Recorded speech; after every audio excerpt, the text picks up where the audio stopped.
জালেম যারা আছেন দুনিয়া আখেরাত সব তো ধ্বংস করে ফেলেছেন।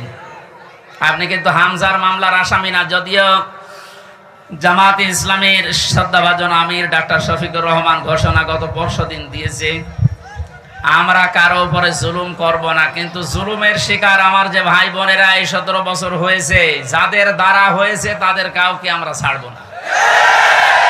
এই মিথ্যা মামলা দেওয়া, মিথ্যা সাক্ষ্য দেওয়া, মিথ্যা বিচার করা, এমনকি উপরে থেকে নড়াচড়া করা, কাউকে ছাড় দেওয়া হবে না।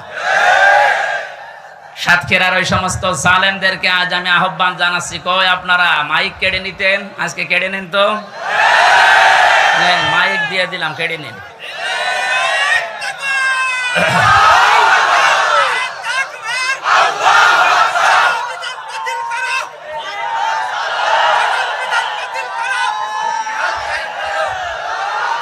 আলহামদুলিল্লাহ ভাই,